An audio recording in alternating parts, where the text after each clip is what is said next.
Hey everyone, I'm Mind, and the final 15th anniversary Ninjago Legacy set has been officially revealed, and I have a lot of thoughts about it. So this is the set right here, set 71867, X-1 Ninja Charger 15th anniversary. It contains 691 pieces, and it officially releases on June 1st, 2026. So it is going to be a couple of months until we can get our hands on this. I guess they just wanted to reveal it very early, which honestly I'm not against. It's cool to have like something to look forward to. And this is the only thing revealed. They've not revealed the rest of the Summer Wave at all yet, which I wouldn't expect them to. But yeah, where do I even begin with this? I guess I'll talk about the build first. I think the build actually looks really, really good. This is our third version of the X-1 Ninja Charger, but this looks very fresh and new compared to the other two, and I think it's easily the best version yet. The shaping almost feels like an upscaled version of Lloyd's car from Sons of Garmadon. But yeah, I love this intricate texturing on the side. The spoiler at the back looks really cool, and all these like fiery graphics on it look awesome. The previous versions of this vehicle, while they were fine, were very boxy, especially the last Legacy one that we got. So I think just from purely a visual standpoint, this is a huge upgrade. It does still have the function where the front can open up and the bike can launch, which is the whole thing with the X-1 Ninja Charger, so it makes sense that it would still be there. I'm curious to see how that actually integrates. It doesn't look like the bike has anything awkward on the back like the previous two did. So it looks like this was done maybe a little more naturally. It looks like the bike has these little jut outs on the side.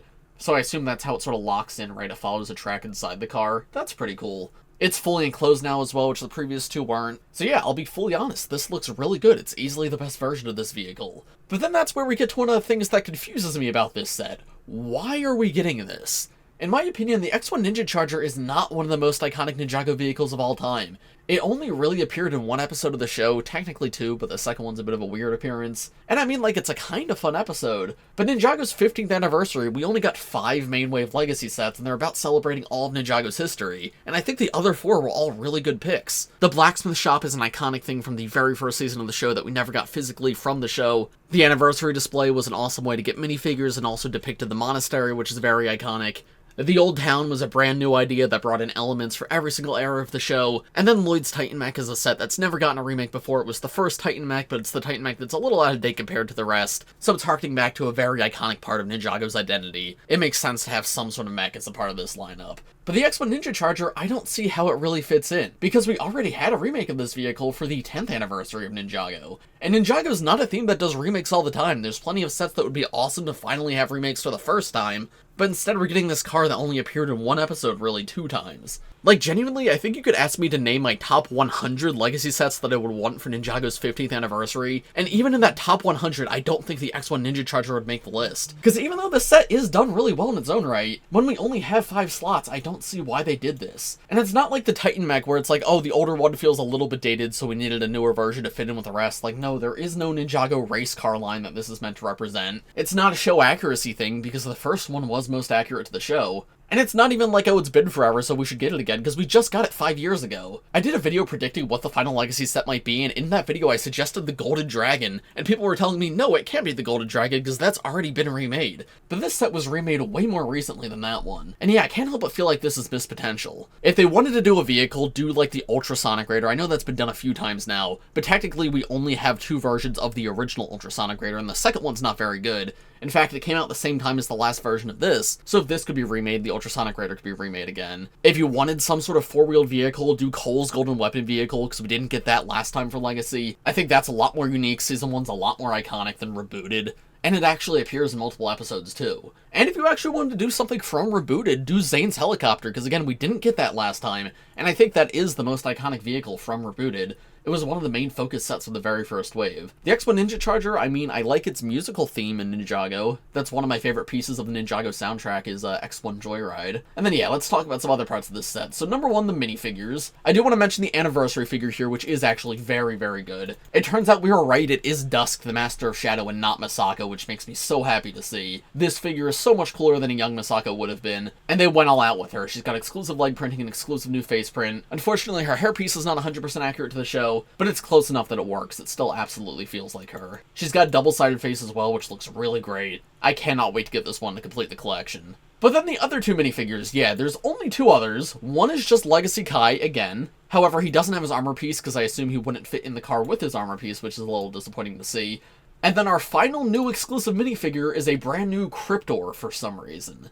And this one also feels like a huge letdown to me, because again, look at every single other Legacy set we've gotten this year, all 4 others. Each of them has an exclusive minifigure, not counting the anniversary figure. And Lloyd's Titan Mech, yeah, that also only has 3 figures, but Grimfax is an actual character from the show that we never had before. Cryptor, though, this is the 4th time he's being remade.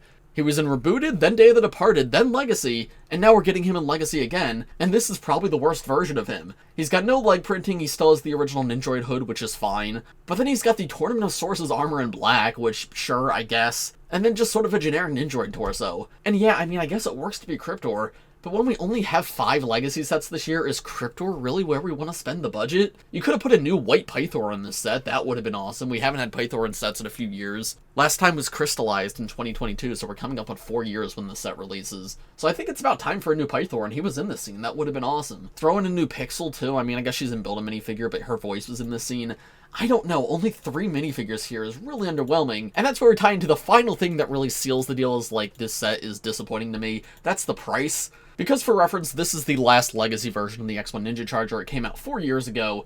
It had 599 pieces, 5 minifigures, including an exclusive minifigure, and it retailed for $50 in the US. This new one's a little bit bigger. It's got about 100 more pieces, though it does have 2 less minifigures. And you're not going to believe it, this retails for $90 in the US. This is $40 more than the last version. And like I said, it does look better. I think the actual build is phenomenal here. But man, does it not justify that value, especially when you compare it to the last one. Sure, it's a little bit bigger, and sure, prices have changed, there's inflation. Sets are not as cheap as they were in 2021.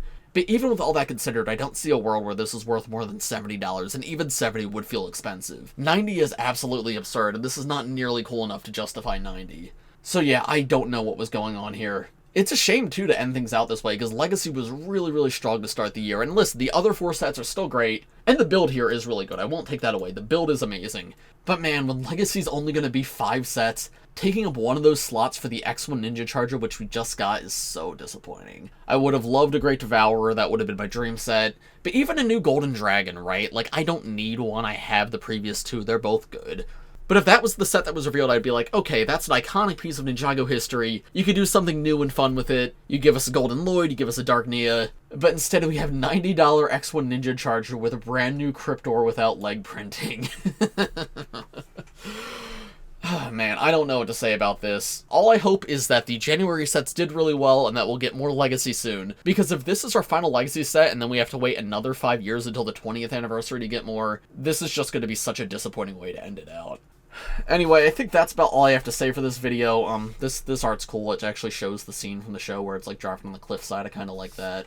But yeah, let me know what you guys think of this in the comments below. How would you have improved this set? And what would you have preferred for this set to be? I'm also curious, is there a single person in the comments that is excited that it's the X-1 Ninjago? I'm genuinely curious to know the decision-making behind that internally, because I don't even think the last one sold that well. Like, the last Legacy X-1 Ninjago was on clearance constantly. Anytime I went to Walmart, it was like $35. I can't believe we have 3 versions of this vehicle before we have a 3rd Golden Dragon, or a 2nd Cole's Assault, or a 2nd Ninja Copter from Rebooted. That might be a funny, like, April Fool's video. 100 sets I would have preferred to the new X-1 Ninjago. Anyway, I guess I should end the video here, otherwise we're just going to keep talking in circles. But yeah, let me know what you guys think of this in the comments below. Stay tuned, because early review of Lloyd's Titan Mech coming very soon. I think the box is arriving shortly, so there should be an unboxing of that soon and then a review shortly after. And that one I am quite excited for.